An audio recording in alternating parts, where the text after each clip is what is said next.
Saya Pak Tang, lagi sekali dalam renungan harian. Hari ini kita sambung kajian di dalam buku Galatia. Jadi izinkan saya beri sedikit latar belakang dulu. Surat Paulus ke gereja di Galatia ialah satu surat teguran oleh kerana mereka sudah didatangi oleh guru palsu yang mengajar mereka bahawa untuk keselamatan bukan saja mereka harus beriman dalam Yesus Kristus, tetapi mereka juga mesti disunat. Jadi Paulus sangat marahlah oleh kerana ajaran sesat ini. Mengapa dia begitu risau sekali atau begitu naik marah oleh kerana guru palsu ini? Sebabnya ialah kalau berlakunya selisih faham atau dua jenis ajaran, bukan saja orang yang ikut ajaran palsu itu akan kehilangan keselamatan, kehilangan damai sejahtera dan apa yang dia suka cita, tetapi lagi satu perkara yang buruk yang boleh berlaku ialah gereja boleh berpecah belah. Artinya ada satu pihak akan ikut ajaran yang betul, mungkin ada satu pihak lagi akan ikut guru-guru palsu itu. Jadi Paulus sangat risaulah tentang perkara ini. Jadi kita sambung cerita dan saya akan baca dari Galatia bab 2 mulai ayat 1 hingga ke ayat 10. Izinkan saya baca. Galatia bab 2. Kemudian selepas 14 tahun aku naik lagi ke Yerusalem dengan Barnabas serta membawa Titus bersama. Aku pergi ke sana untuk mematuhi wahyu yang diterima daripada Allah dan membentangkan kepada mereka Injil yang ku kabarkan dalam kalangan bangsa asing.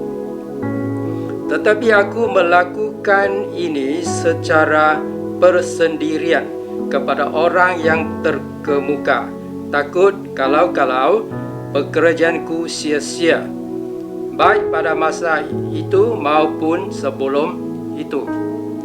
Namun demikian, walaupun Titus yang bersamaku itu seorang Yunani, dia pun tidak dipaksa bersunat. Ini disebabkan beberapa orang yang pura-pura beriman telah dibawa masuk. Mereka mencuri-curi masuk untuk mengintip kebebasan yang kami memiliki dalam Kristus Yesus, agar mereka dapat memperhamba kami. Namun demikian, ketika pun kami tidak tunduk menyerah kepada mereka, supaya kebenaran Injil tetap bersamamu.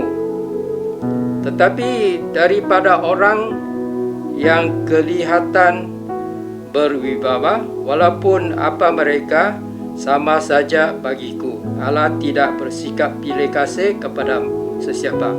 Mereka tidak menambah apa-apa kepada pengajaranku.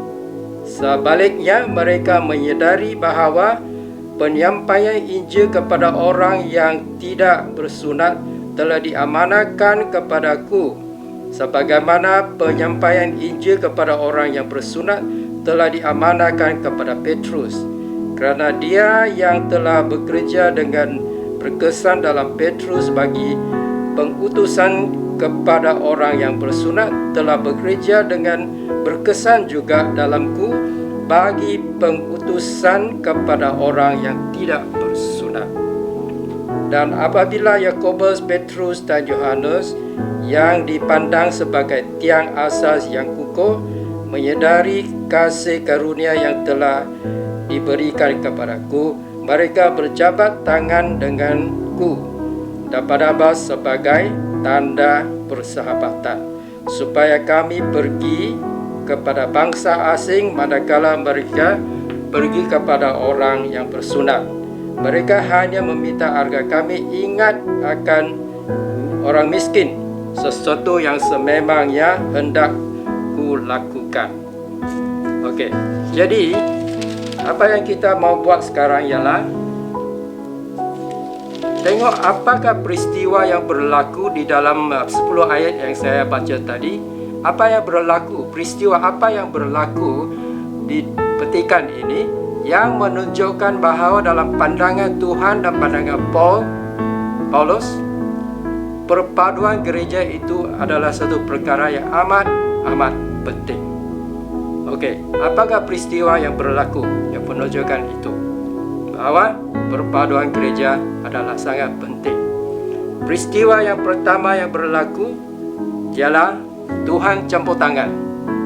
Tuhan campur tangan. Dia buat apa? Tuhan menghantar Paulus ke Yerusalem. Yerusalem ialah gereja induk. Dia hantar Paulus selepas 14 tahun ke gereja induk di Yerusalem. Dan Paulus membawa bersama Barnabas dan Titus. Titus ini orang yang sangat-sangat penting dalam hal apa ini perpaduan gereja. Okey. Jadi Paulus telah dihantar. Tuhan campur tangan hantar Paulus ke sana. Apa yang Paulus buat di sana? Jadi peristiwa kedua, Paulus bertemu atau bermesyuarat dengan penetua di Yerusalem secara persendirian. Persendirian atau dalam bahasa Inggeris privately, itu senyap-senyap di belakang pintu tutup. Tidak dihebohkan ke orang ramai. Dia hanya bermesyuarat dengan penetua di sana secara senyap-senyap. Mengapa? Ini dia punya sebab. Dia kata ayat 2B, tetapi aku melakukan ini secara persendirian kepada orang yang berkemuka, takut kalau pekerjaanku sia-sia. Apa maksudnya dia takut? Paulus takut bahawa dia pekerjaan sia-sia. Macam mana dia punya pekerjaan boleh menjadi sia-sia? Dia punya pekerjaan boleh menjadi sia-sia kalau dia membawa kepada gereja pecah belah. Gereja pecah belah itu adalah satu yang menjejaskan misi gereja. Dia menjadi satu halangan kepada iman. Waktu saya di universiti, waktu saya buat penginjilan persendirian, personal evangelism, satu soalan yang selalu timbul ialah macam mana ada begitu banyak gereja? Apa sebabnya ada Katolik dan ada Protestan? Apa yang mereka protes? Jadi soalan-soalan macam ini yang timbul, dia menjadi halangan kepada iman. Jadi Paulus apa dia buat? Dia bincang senyap-senyap dulu. Takut apa? Takut kalau berita yang tak baik, iaitu penetua di Yerusalem tidak terima dia punya Injil dan dia tidak dihebohkan di antara ramai, supaya dia punya kesan-kesan downstream, kesan-kesan downstream diminimalkan. Kalau sudah diheboh-hebohkan mesyuarat dengan penetua dan sudah berlaku selisih faham, ini akan membawa kepada satu kesan yang lebih susah hendak dibendung. Okey, jadi dua peristiwa sudah berlaku. Nombor satu, Tuhan campur tangan hantar Paulus dan Titus. Nombor dua, Paulus bermesyuarat secara private atau persendirian. Nombor tiga, apa yang berlaku ialah Titus tidak dikehendaki disunat. Ini penting kerana Titus ini orang Yunani, tidak bersunat. Dan tetapi di Yerusalem dia tidak dimestikan bersunat. Maksudnya penetua-penetua Yerusalem dia berpihak dengan Paulus. Dia terima Paulus punya Injil, dan bukan ajaran palsu oleh guru yang palsu. Ini sangat penting. Lepas itu mereka beritahu Paulus bahawa dia punya panggilan untuk ke bangsa-bangsa tidak bersunat, dan Injil yang dikabarkan itu adalah sahih. Sama juga apa ini panggilan dan Injil Petrus itu sahih. Kedua-dua dipanggil Tuhan dan kedua-dua punya Injil adalah sahih. Jadi ini sangat penting kerana ini menunjukkan bahawa penetua atau leaders di Yerusalem dengan Paulus yang bapa rohani kepada gereja di Galatia, mereka sudah bergabung, mereka setuju. Ini sangat penting. Lepas itu mereka berjabat tangan dengan Paulus. Ini satu visual yang sangat penting. Kalau misalnya ini contoh ilustrasi kalau katalah Dr. M dan Lim Kit Siang berjabat tangan berpeluk-peluk di atas pentas yang besar dan divirakan supaya semua orang nampak. Jadi orang ramai tahulah Dr. M dengan Lim Kit Siang sudah bergabung, sudah bersatu, dan akan bersatu dalam PRU yang akan datang.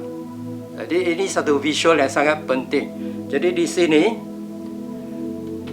penetua Yerusalem berjabat tangan dengan Paulus. Itu ialah satu visual untuk tunjuk kepada orang ramai bahawa gereja Yerusalem dan gereja di Galatia bersatu. Mereka berpadu, sama hala tuju, sama tujuan, sama kepercayaan, sama percaya di dalam Injil yang sama. Jadi ini sangat penting. Dan akhirnya ada lagi satu peristiwa yang berlaku. Paulus dengan penetua di Yerusalem bersetuju bahawa mereka mesti prihatin terhadap orang miskin.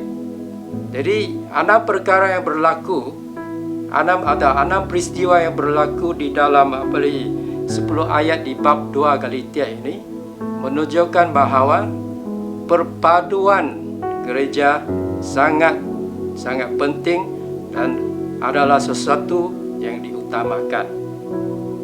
Tuhan campur tangan, Paulus bermesyuarat secara bersendirian.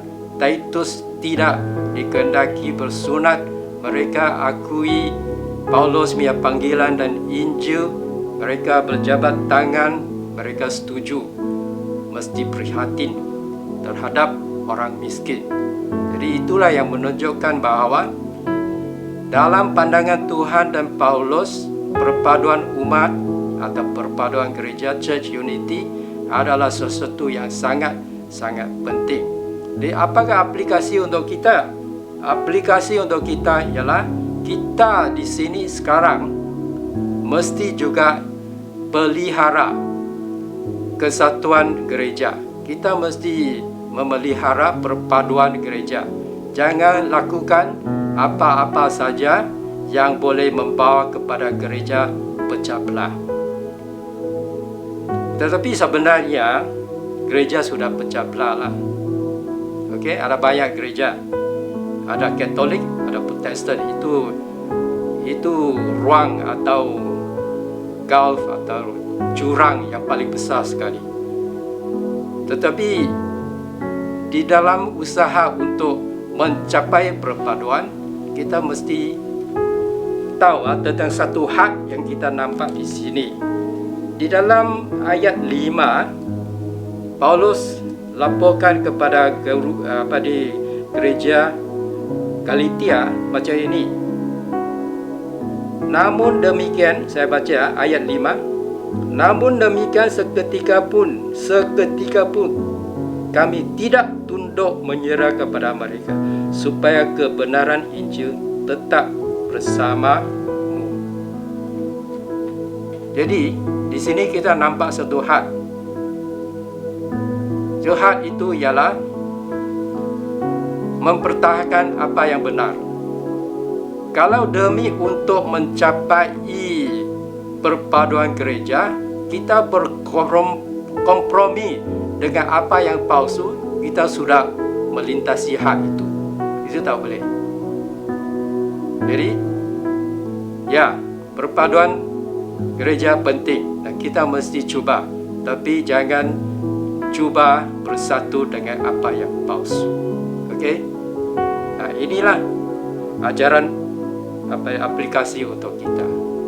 Peliharalah ini perpaduan umat gereja. Tetapi jangan sekali-sekali berkompromi dengan apa yang palsu demi untuk mencapai perpaduan. Itu tak boleh.